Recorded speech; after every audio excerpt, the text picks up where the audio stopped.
All right, welcome back to the study hall for March 3rd. We just did the whole rules thing. Division inequalities today in Quant.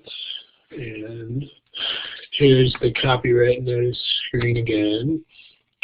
They're either from the free gmatprep software or from our materials.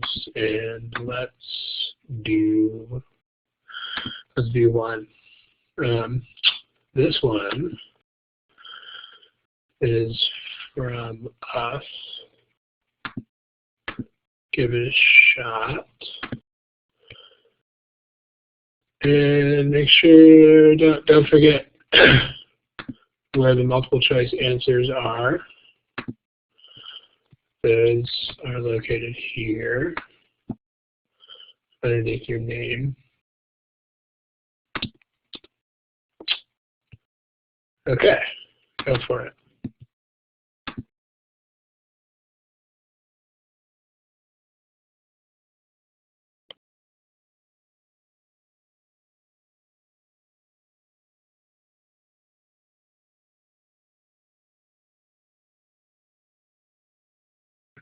Okay, we should be wrapping this up here. Remember, this is a test where you can't not answer things on this test. So there's the point where you definitely need to guess, even if you're not sure how this is going to work out. Data efficiency problem. So if you are Annie or Ashley or Ashton or Dave, Ryan, Pranav, Test 1, Teamy, just couldn't pick an answer to this thing. I mean, the answers are located here in the area underneath your name where there's that letter A there.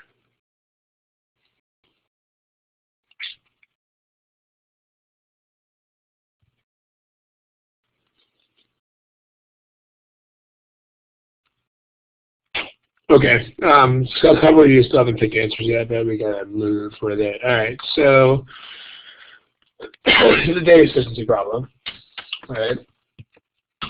So, and again, this is what are the answers to a question like that look like? Like, is this thing less than that thing, question mark? Actually, yeah, I can see yours.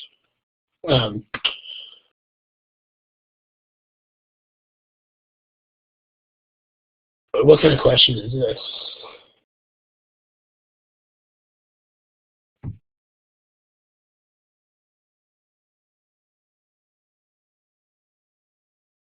So you answered that question, right? So if you think about the procedure for these kinds of things, you know how it works, right? You try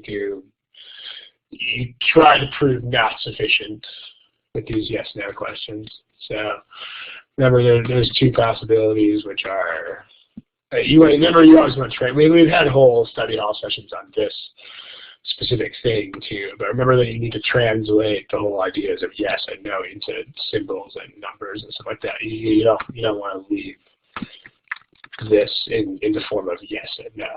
So the yes case is that this is less than that. The no case is that this is not less than that, which means it's greater than or equal to, right? So the goal here basically is to see if we can get both of those to happen, then that's not sufficient. And if he can't, then that's sufficient.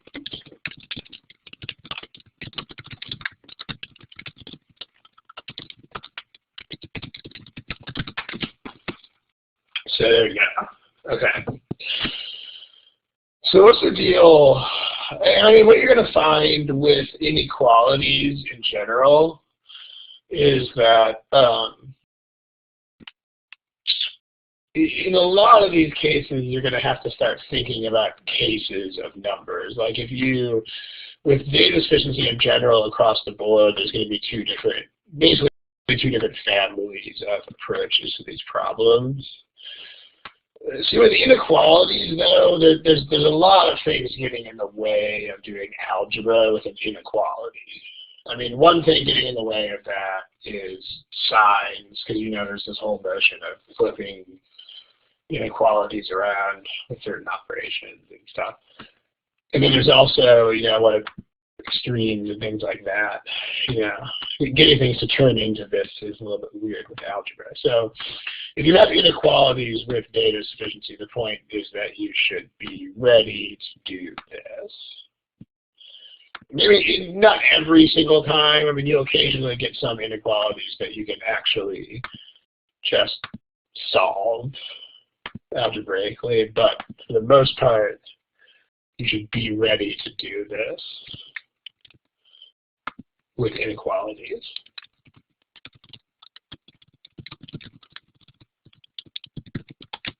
So, all right, let's talk about this. What's the deal with this statement? I mean, well, this kind of problem, you might want to actually deal with statement 2 first, just because it is simpler looking. It's like an easier point of entry.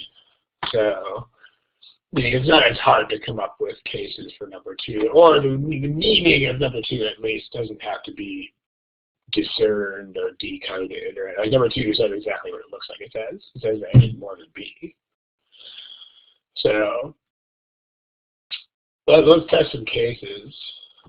I mean, we need to make sure that these are true. So yeah, we can use 2 and 1. So let's do that. And again, because you can do statements in either order, it makes sense to just knock out statement 2 first, right? So let's test cases for statement 2. Let's use 2 and 1, sure, right? So A, B, and then what we should do is make a table. Like whenever you test cases, it's always a good idea to make columns that correspond to the different things that you're actually going to be using. So like here we have that expression, and we have that expression. Just resize this to fit the table. All right. So there we go. Yes. Okay, let's use 2 and 1. And I mean, when you do this, like making the table should come pretty naturally, because you should just like think about what do I have to do with these numbers once I pick them, and then whatever it is that you do with the numbers, just put it into a table. I mean, like even if you can test a case or 2 in your head, it's still good practice to just do it. Just put it in the table form so you used to have it. So okay, if A is 2 and B is 1, and this is 1/3, and this is 1/2 plus 1. So that's definitely more. The right-hand side is definitely more. Okay. What are we trying to do now? Like, what is our only goal in life at this point, so to speak? Once we've got this to happen,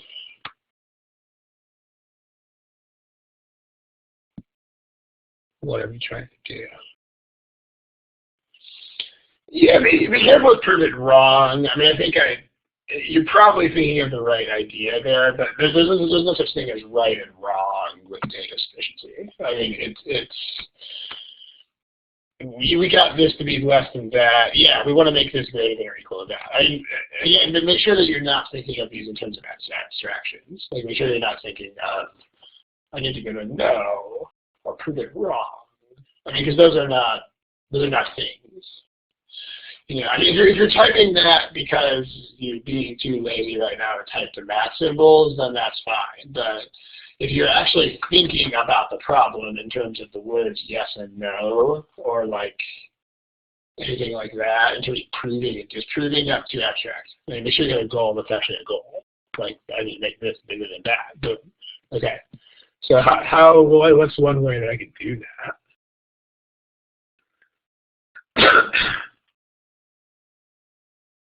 actually one pretty straightforward way to do it.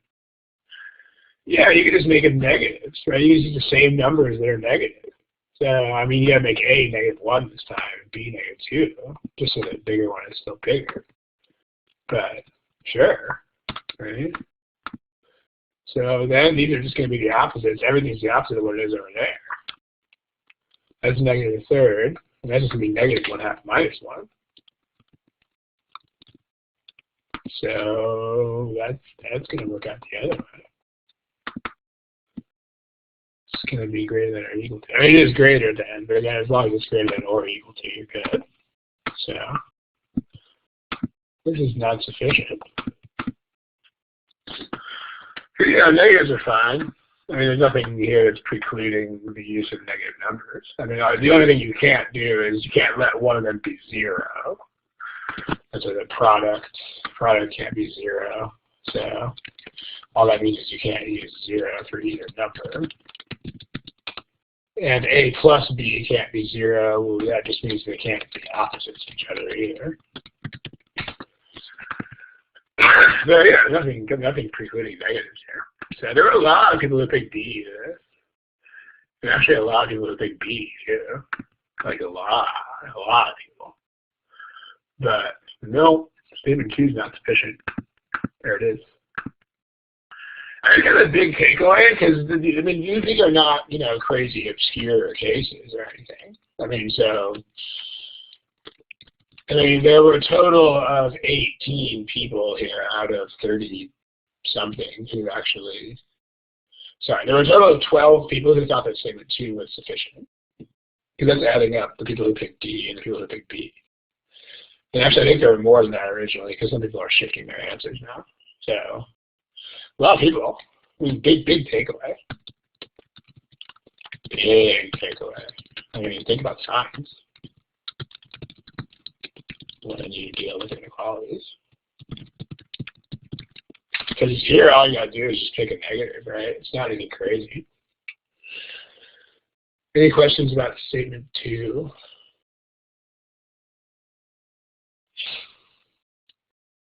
Okay, now what's the deal with statement 1?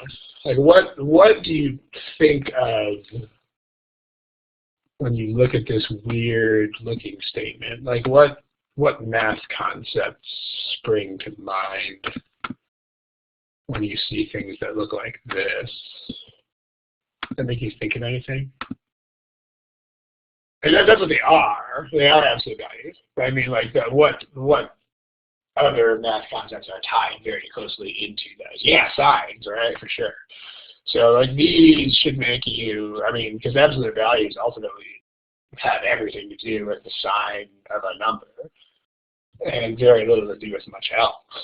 So you should think about signs because there's absolute values. So, okay.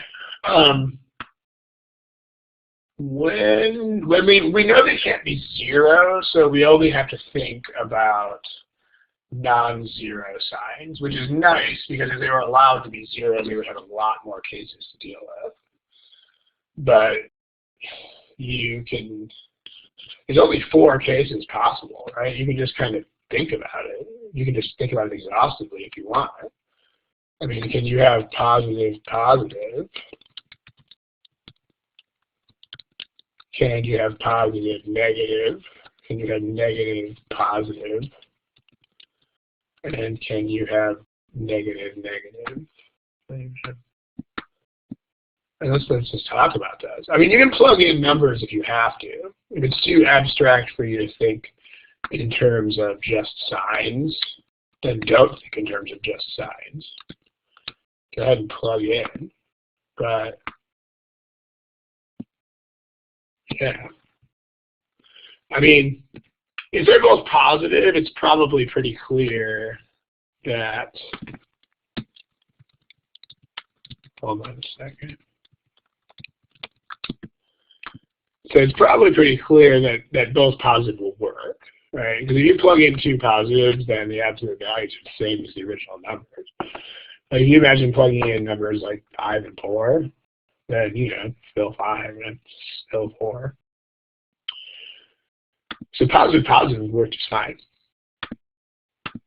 So, all right.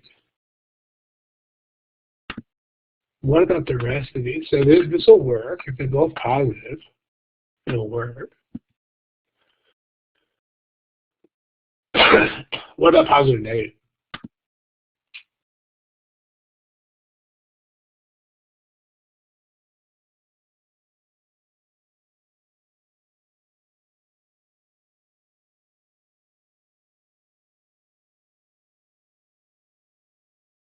Will this work if one of them is negative? Nope. Because, I mean, if one of them is negative, notice that absolute A is still the same thing as A. But that's going to be less than that. So if one of them is negative, then that's going to make the left-hand side bigger.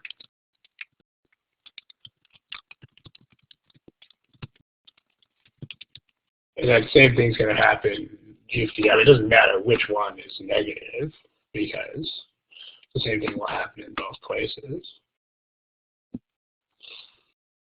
And if they're both negative, then the left side is definitely bigger. Because if they're both negative, then the right-hand side is negative and the left-hand side is positive. So this is actually just a really long-winded way of telling us that A and B are both positive. And again, the only reason if 0 were allowed, then we would definitely have to worry about those cases too. But we don't have to because it says we don't have to. That's important. So statement 1 is basically just telling us. Statement 1 just means that both A and B are positive.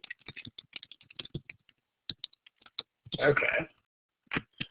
So, I mean, you can start out with testing cases. You can start it out with the same sort of case that we had for statement 2. You can actually just import that first case.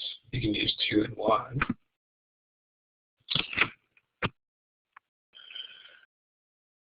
What's going to happen here if we try other cases?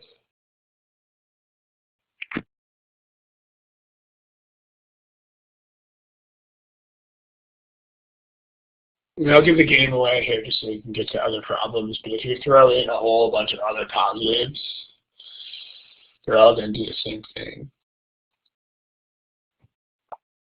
You may see why that is.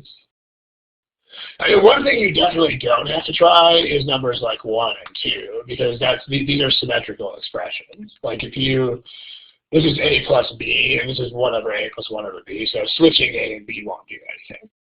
So, I mean, plugging in 1 and 2, if you do plug in 1 and 2, you'll discover that awfully fast anyway. I mean, you get the same result that you would from 2 and 1 if you plug in 1 and 2. But can we see a relationship? If these are positive numbers, can we see a relationship between this and these two?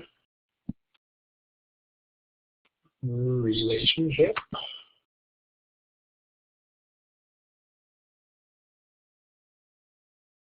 So maybe see where I'm going with that.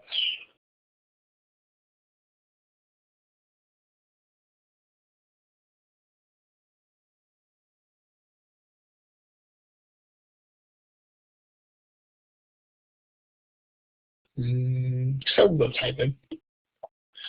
Like considering this expression versus these expressions.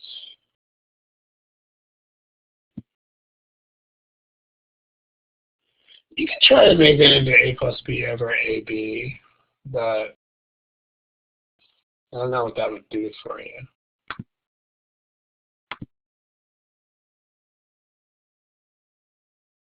The right-hand side has 1 plus 1 on top. I don't know where you're going with that, Kyle. I mean, if you can't just look at the numbers on the tops of the fractions. I mean, if you have,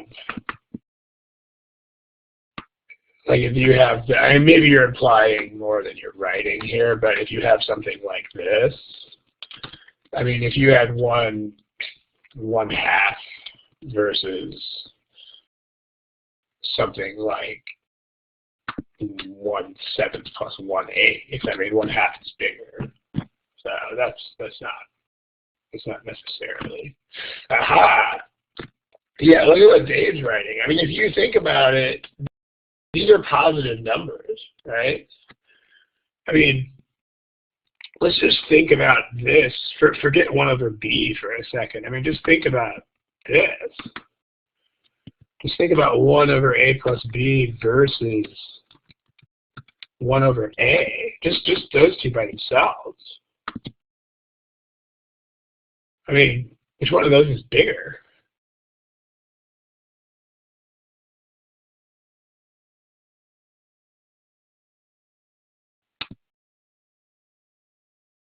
Notice that A, I mean, A is smaller than A plus B. So when you put 1 over those, it reverses that directionality, right? So like this is smaller, and this is actually already bigger. In other words, this is already bigger than that before you even add 1/b to it. And then 1/b is also bigger. So, you know, if you, like each of these two fractions here is individually more than 1/a plus b already, because A is less than A plus B, so 1/a is more, and so forth. I mean, each of these by itself, each of these fractions alone is bigger than 1/a plus b already. So if you add those together, then of course, I mean, so in fact, these are going to be more than twice as big as that. And again, I mean, when you plug in numbers, you'll notice this pretty quickly, right? Like notice that 1/2 is already bigger than 1/3, and notice that 1 is already bigger than 1/3. You know, so when you add those together, and I mean, even if you try making A and B fractions, the same thing will still be true. Like if A is 1/4, then B is like 1/3. Then let's use 1/2 and 1/3. Then I gotta add those in my head. 1/2 plus 1/3 is 5/6. So 1/a plus b is 6. Okay. And then 1/a is already 2, and 1/b is already 3. So again, each of these individually is bigger than that. So no question about it. So you're adding one smaller item versus 2 items that are each individually bigger than that one. So statement 1. What do you mean, does it apply to both sides of, how can something only apply to one side of an inequality? I mean, statement 1 just tells us that the 2 numbers are positive. And then this is what we're evaluating here. But no, you don't have to know that A is greater than B. I mean, in fact, I mean, you can actually tell when you look at this problem right away that you won't have to know something like this.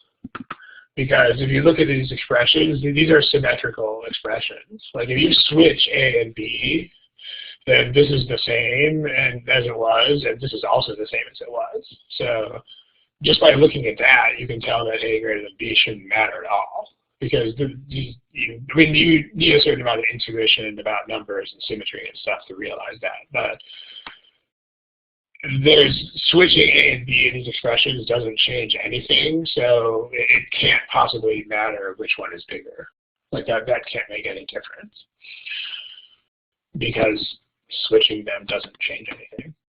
Like if it mattered which one was bigger, then you would have to have some sort of asymmetric expression in here, like division or subtraction or something. So yeah, but you know, if that doesn't jump into your head right away, you just test cases and you're good. But yeah, so this is going to be smaller versus bigger plus bigger. So this is always going to be less than. This is going to be sufficient. Pretty neat. So there you go. And this is A alligator. Statement 1 is sufficient all by itself. Any questions about this?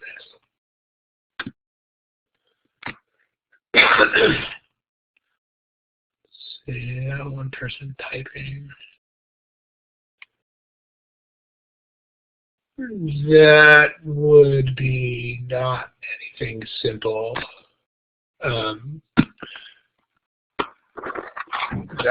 You would probably just have to test random numbers there. I mean, I can't just tell you what the answer would be to that, but you would have to just try numbers and see. But if you,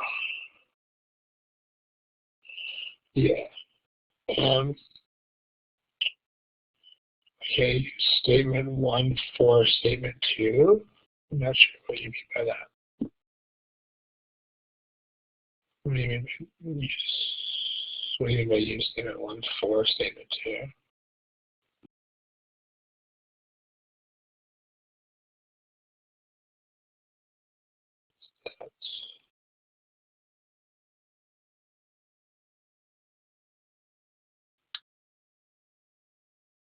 Okay, where are you going? Remember how data sufficiency works. Like you use the statements individually, and then you don't. Sounds like you're talking about putting the statements together, but we don't reach that point in this problem because statement 1 alone is good enough. So I mean I don't know exactly what you mean by use statement 1 for statement 2, but it sounds like it's some sort of reference to combining the two statements, which is not a point that you ever reach in this problem. So if that's what you're thinking about, then it doesn't happen. Because remember, you don't do that. You only combine statements when they're individually not sufficient. The answer to what is the difficulty level is you don't care. Okay, because you should not ever care about that. No possible benefit in thinking about it. Okay, let's do another problem.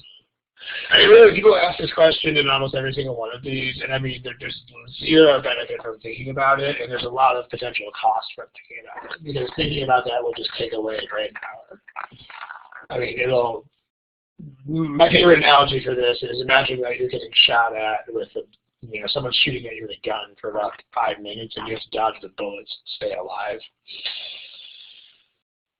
If you're busy thinking about how difficult that last bullet was, you're going to die. So what's going to happen? You need to be spending all the brain power on dodging the bullets. So, and I mean, the same thing is true here. I mean, any thoughts on extraneous crap like that is just going to make you worse at stuff. I mean, same thing with, if you have the appropriate level of focus on the problems, because a lot of people are also talking about, oh, what if I got the last however many right or wrong or whatever. I mean, number one, you won't know. You're not going to know if you're getting these things right or wrong all the time. But number two, if you have any recollection of the last few problems, then that means that you're totally not paying enough attention to the problem in front of your face.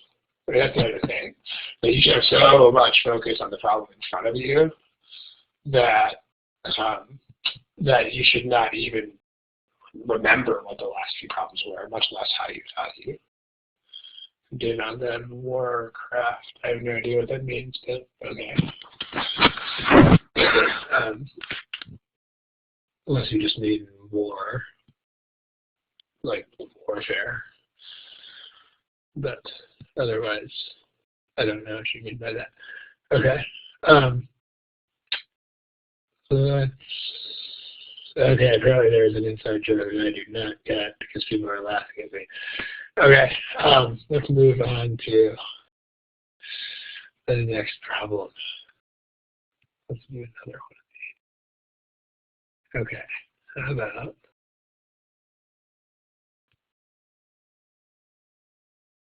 this one.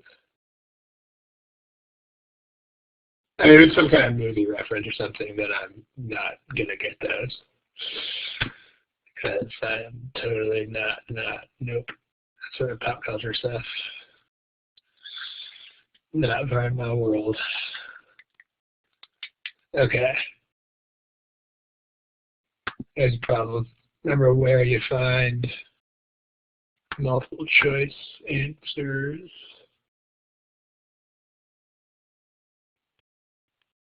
Those are found here.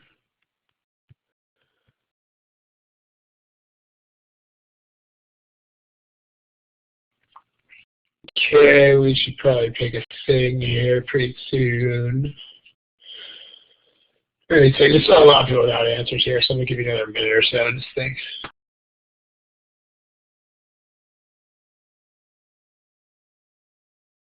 Pick an answer to this thing. Interestingly, there are about 25 answers so far, and about 2 of them are correct. So you definitely shouldn't feel bad about guessing.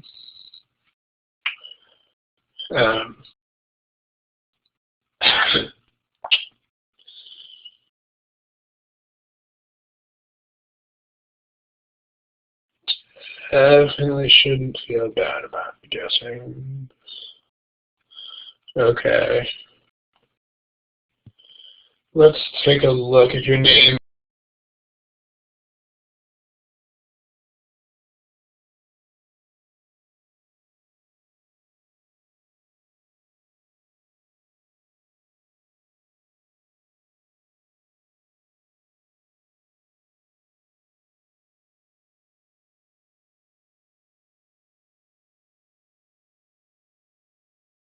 I love my internet connection. No, I don't.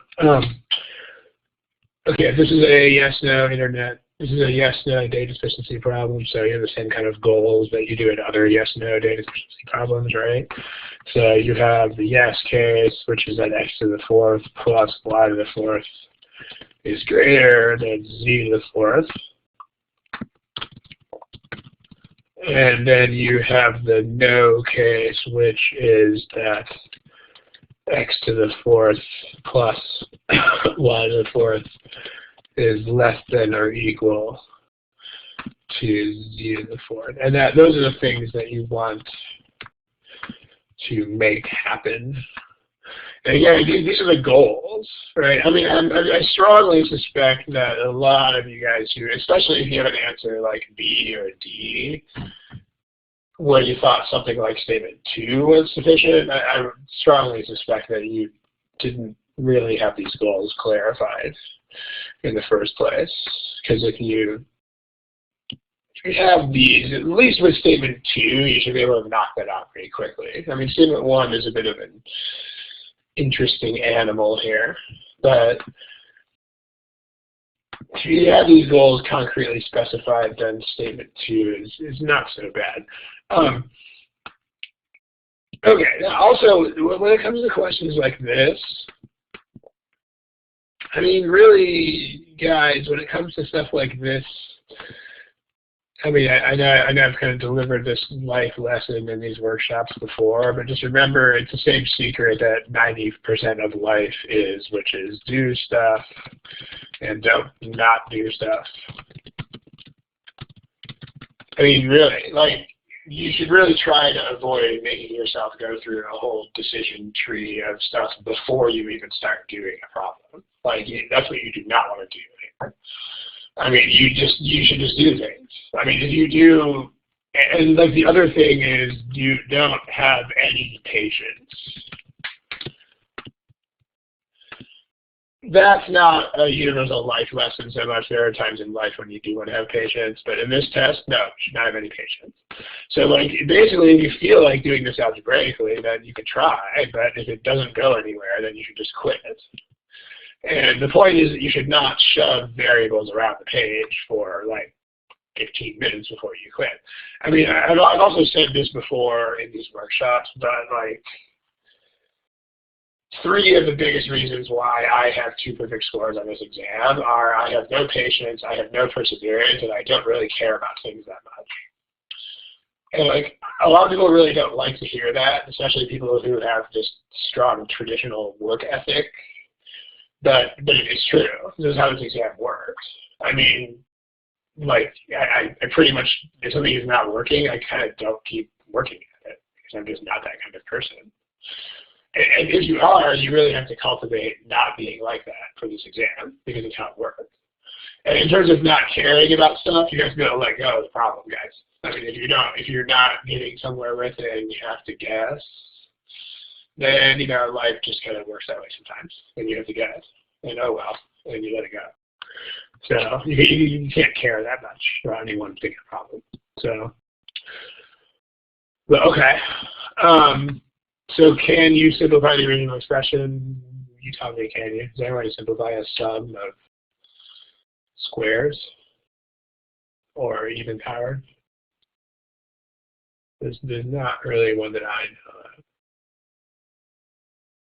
I mean, unless you got into things like imaginary numbers, which is probably not going to be your friend here.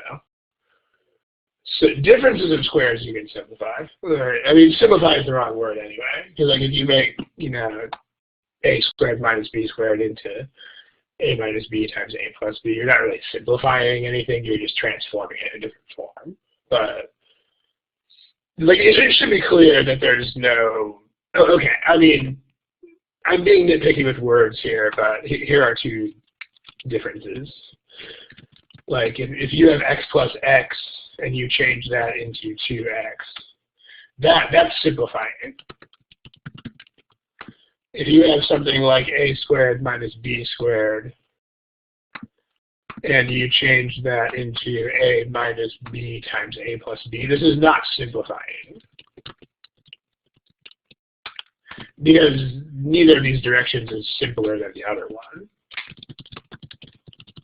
And I mean, it's important to realize this because, like, simplifying, that is, like, smiley face, you're going to see what I'm talking about here when I say this. Because, like, a lot of people are really throwing around the word simplify today as though, in a way that's totally wrong, and so it's worth this time to talk about this.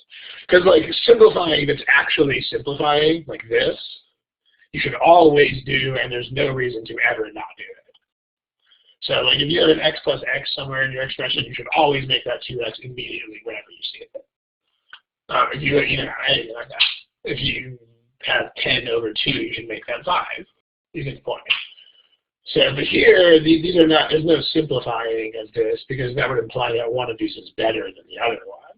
And that each of these is useful for different reasons, right? So you might want to convert this into that, and you might want to convert this back into this.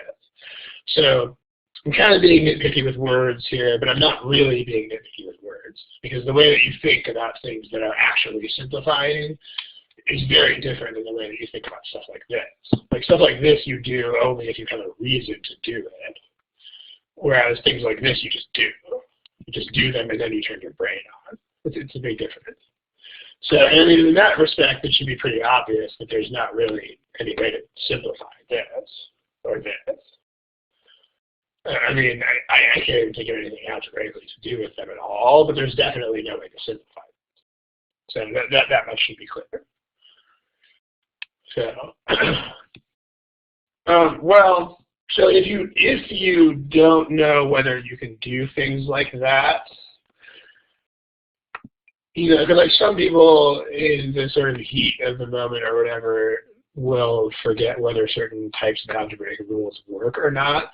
So like some people, like the question is, can I take this root?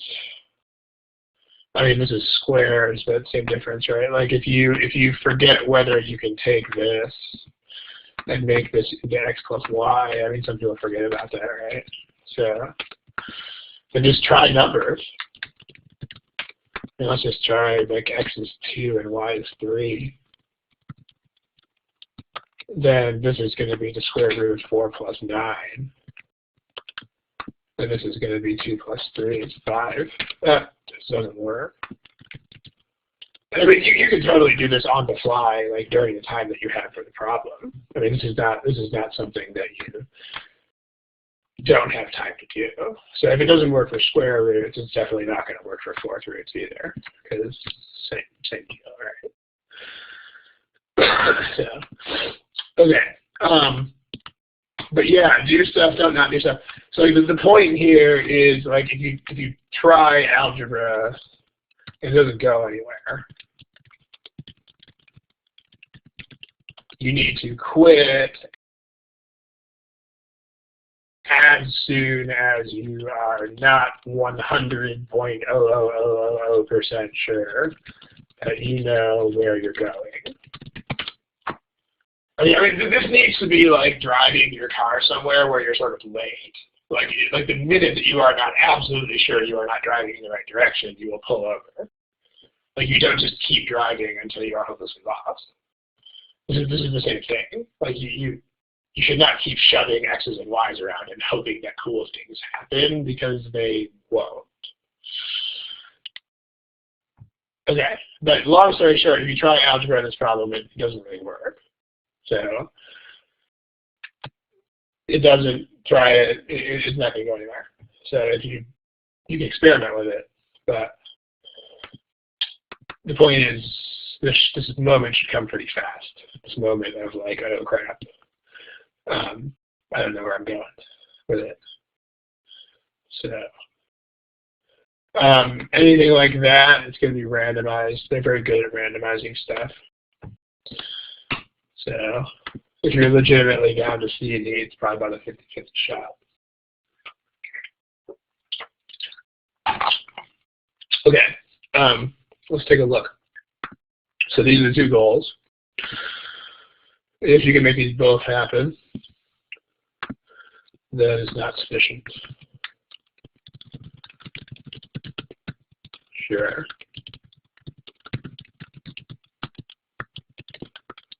Okay.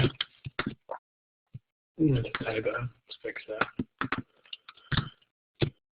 Let's do statement 2, because again, statement 2 is a little bit more friendly looking. There we go.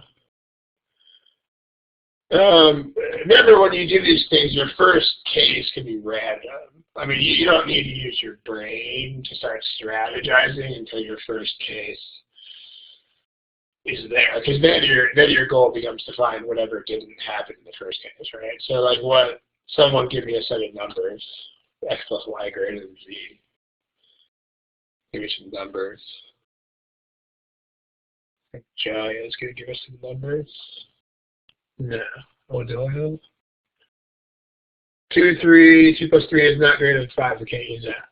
No, we have to make the condition true. We're for statement 2. Statement 2 we're going to use first. Sorry if that was unclear. Although those don't. 2, 3, and 5 don't work for either statement, so be careful with that. And guys, 2, 3, and 7, that doesn't work for either statement either. And remember, you have to make these things true. So, but yeah, let's use 2, 1, and 2. Let's do that. First, someone said 2, 1, 2. Okay, and then what we need to do with this is we need to actually find x squared plus x to the 4th and y to the 4th, and then find z to the 4th. And then we need to compare those. Okay, so here x to the 4th plus y to the 4th is, and then yeah, Anthony, I like how you did that, so we'll do that. We'll do that. 2 and 2 is totally random choice of numbers. It's completely random as long as it satisfies this. I mean, remember, your first choice of numbers can and should be completely random without a lot of thought, because then it'll make one of these happen, and then once one of these happens, then you can start strategizing all you want by making the other one happen. So, I mean, if that makes sense, actually, because. Yeah, okay, first case random. So actually, I mean, this is going to be, well, it's 16 plus 1, which is more than 16. So that's more than, look at that. So now the goal in life that we have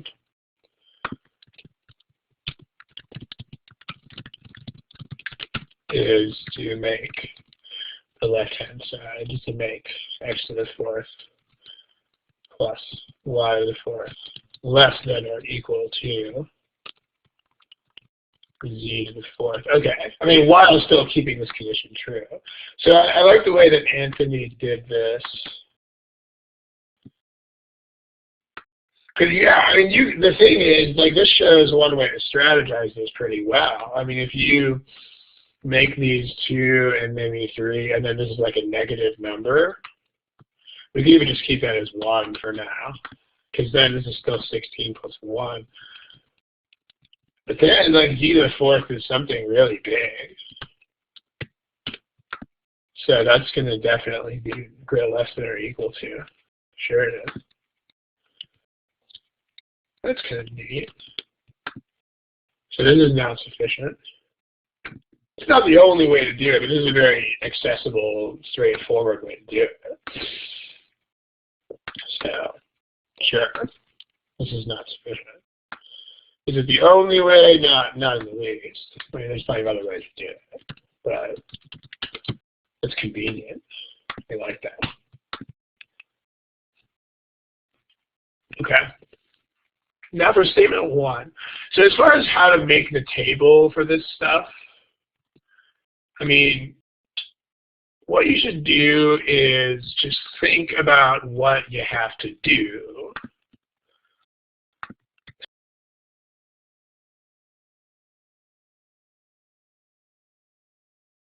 So for statement 1, you're going to have to pick an x and a y and a z. That's the first thing you have to do, of course. I think I'm back. My internet is just lovely. Okay. This is statement 1. You want to check this to make sure that it's actually true. It's a good idea to put a check in your table. I mean, honestly, it'll be faster than if you try to do it in your head. I swear it will. Especially if you're dealing with, I mean, negatives and stuff like that. I mean, here, negatives won't help you. These are all even powers anyway, but just put it in the table, guys. I mean, don't make yourself remember stuff. Making yourself remember things is always bad. Okay. And then once you check that, there you go. There's a nice little system. You can make columns if you want to. Okay. How about that? So, what's one very easy way to make this true? Remember, your first case can be random again.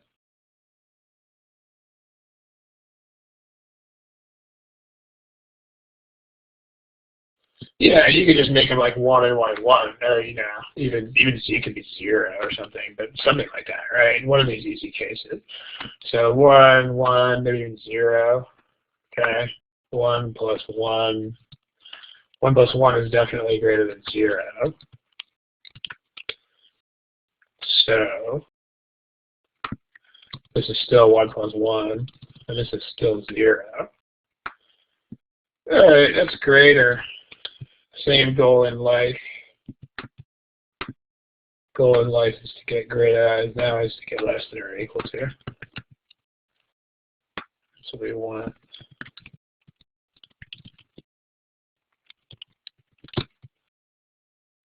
How are we going to go about doing that?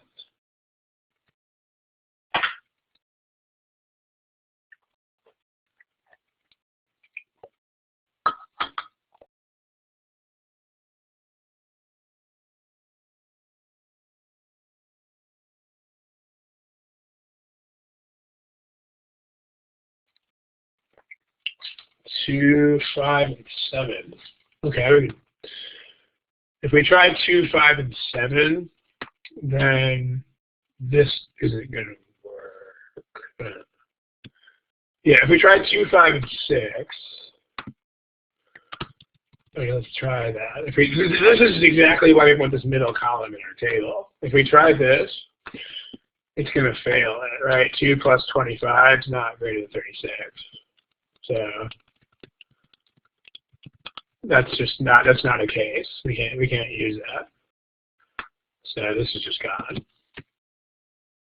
Yeah, if we try negatives, it's not going to do anything different because when you square, I suppose you mean even exponents when you wrote that. Because we have second and fourth powers here, yeah, those are just going to become positive. So, I mean, okay, when you have 2, 5, and 5, if you remember what the goal is.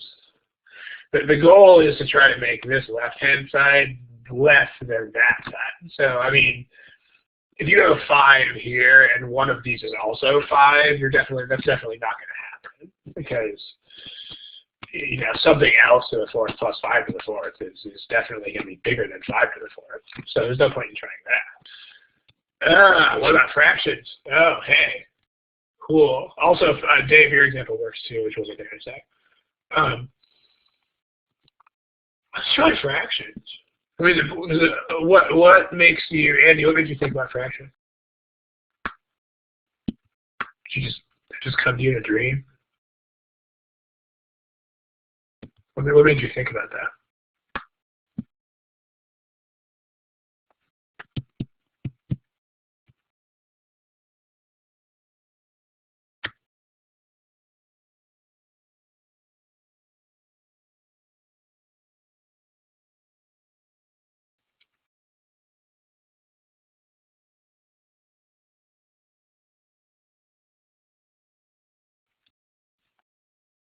I mean, so no-integer constraints kind of sounds like you're thinking of fractions at random.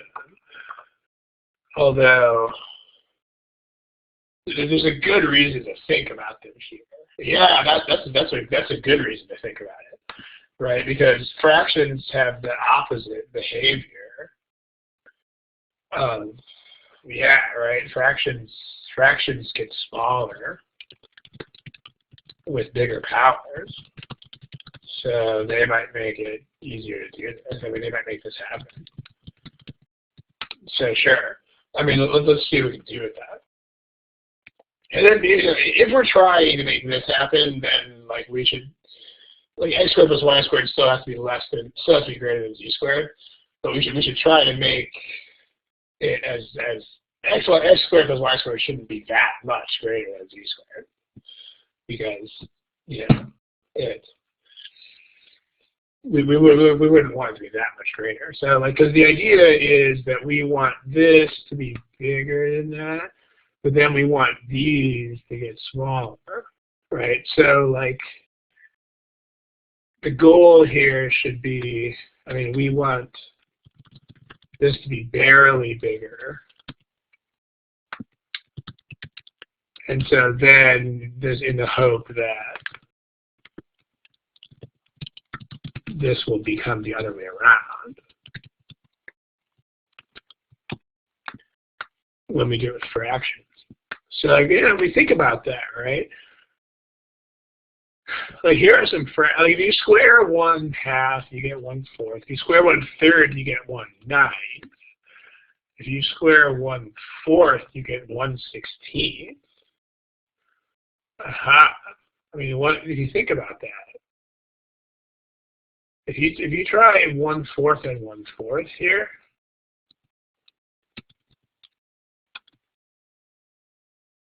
then x squared is 1/16 and y squared is 1/16. That's 1/8. What can we pick for z?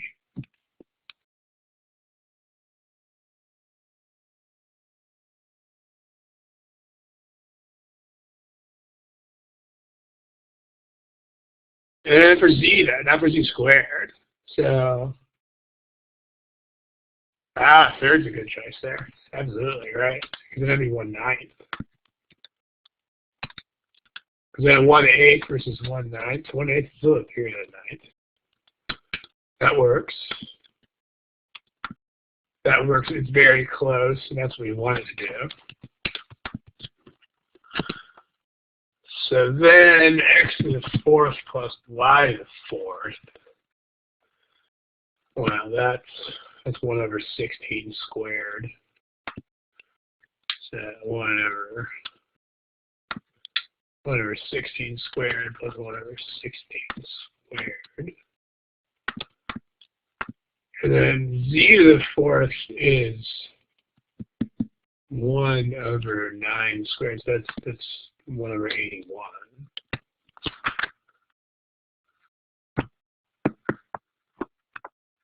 Well, 16 squared is pretty big, right? This is about 200 and something. I guess 15 squared is 225. So this is 16, 256. So this is 1 over 256. That's actually a lot smaller. And that shows us that we've actually got some room to work with here. Because this is 1 over 128, and this is going to be a lot less than that. So 1 over 81 is z to the fourth. Their value of z. We're just plugging it in. Remember these are the values. Like this is not a value of z. This is just a statement 1 that we're checking. So this is what we want. So this proves the statement's not sufficient. How about that? I mean, do you have to do it fractions? No, actually you don't. I mean, because if you had to come up with values like this, I mean, they probably wouldn't write a problem where you had to come up with a special thing like that. I mean, you could also just do what Dave noted up there in chat box. Because again, like, if you notice, right, like again, you can notice that we want that to be just barely bigger, so that maybe this will get smaller. So if you think about this in terms of integers, I mean, if like 7 squared is 49, and 49 is like just barely less than 50. So if you just use these numbers like these, then you got 25 plus 25 is greater than 49. Yeah, that works. Just barely, yeah, you're right. That's what we want. We want it to be really close. And then x to the fourth plus y to the fourth, that's 25 times 25 plus 25 times 25, and that's 49 times 49. So notice this is, you can, like 25x plus 25x is 50x. Similarly, this is going to be 50 times 25. And I mean, this is almost 50 times 50. So this is going to be like this is almost twice as big as that. So this is going to be way bigger. Like this is not even sort of close. So again, we win. This is less than or equal to. You can make that work. It's kind of cool. So you don't have to come up with fractions. The point is you just have to kind of keep throwing numbers at it and seeing what happens.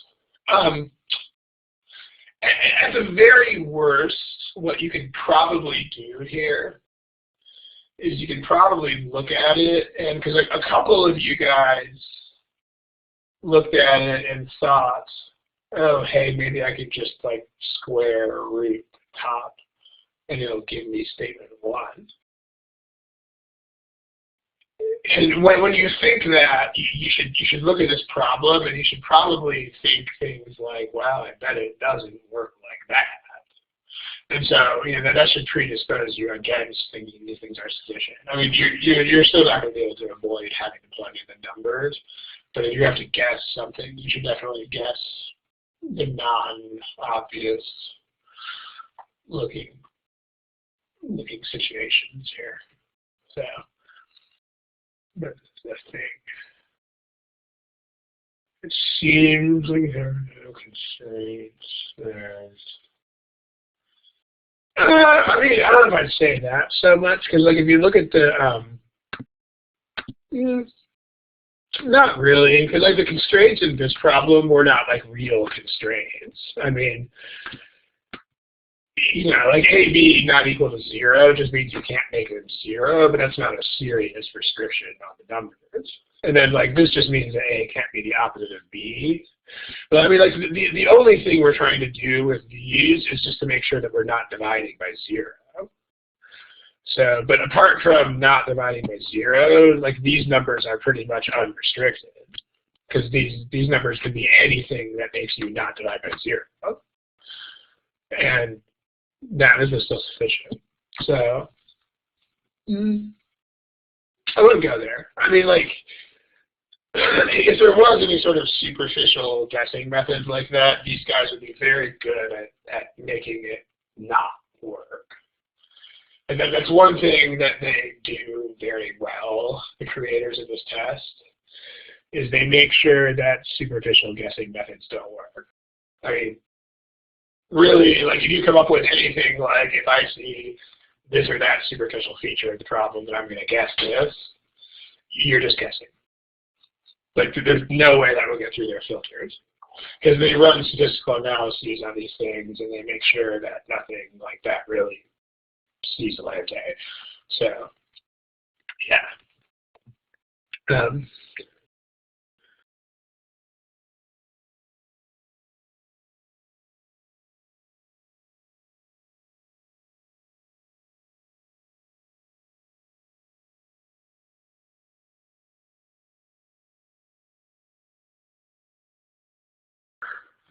Internet connection. Yeah, the last thing I was saying while this screen was up here was it was this question about that Anthony was asking here about this. This is not really a thing because like this problem basically has no constraints either, and this statement was sufficient. Yeah. I mean, like, 'cause these are not really constraints. I mean, these are just things that ensure that the denominators are not 0, but that's all they are. So effectively not really constraints because right. So effectively this is a no constraints problem where that's still sufficient. And what I was saying, I don't know if this got through before the internet went out again, but if there was anything like that was that superficial that worked as a guessing method, they would have gotten rid of it 10, 15 years ago. They're pretty good about not making easily guessable problems. So, and that's one thing they do very well. As far as this question, I mean, if you, this question right here, I mean, remember what the goals are, right? Like we needed this goal. I mean, we got the greater than. So we were talking specifically about the situation where this was the goal that we wanted. So that where we're talking about this, that was to achieve that goal. Right. Smiley face if you followed that, Jaya. Okay, so if they didn't want that goal, then all you got to do is think about the fact. I mean, think about what other numbers would do, right? Like if x squared plus y squared was way bigger than z squared, then this would stay bigger than that. I mean, it just would.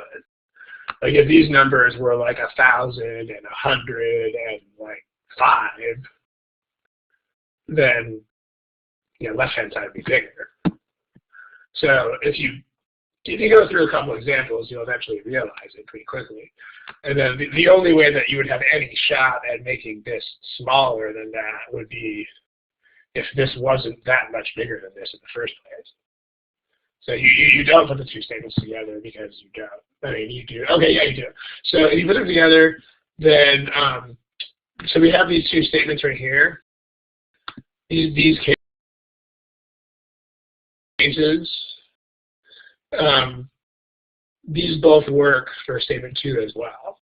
So because we generated these for statement 1, so for the two statements together, we just need to check statement 2.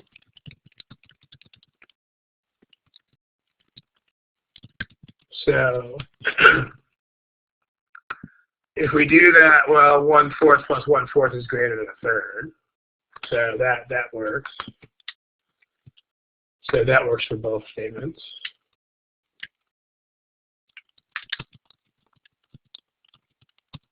And then 5 plus 5 is also greater than 7. So as it turns out, these cases both work for both statements. And yeah. So if this proves that it's E, because even if you combine the statements, you can still use the same two cases for this. So if there are integers, I mean, we got a case on the screen where there are integers that shows that it's not sufficient. So I'm not sure why you're asking that. I do.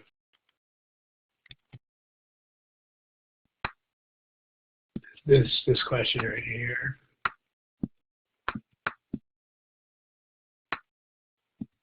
I mean, did you notice this whole workup down here? And these are all integers. So that's something not sufficient. Because those are integers. We've actually proved it with integers. Still E elephant. Because we used 5, 5, and 7, and they worked both ways. Okay. Other quick questions about this one. But yeah, this is a great problem in terms of do stuff, don't not do stuff. Just throw things at it and try not to overthink it in advance, because good problem for that. You just really don't know. You don't know they're going to throw it at you. You don't really know how the stuff is going to affect it. But you can just throw stuff at it, see what it does. It's pretty neat. Cool. Any questions that are super quick? Otherwise, we'll go ahead and shut down the show. I mean, we definitely have more of these inequality problems to go, because I think we only did 2 problems today. So, yeah, E like elephant. So, let's kill it for now. We're going to come back to more inequalities probably next time. And very neat. Cool. And I'm going to kill the recording here. It is, as we've said a couple times, it is E like elephant. All right, good afternoon.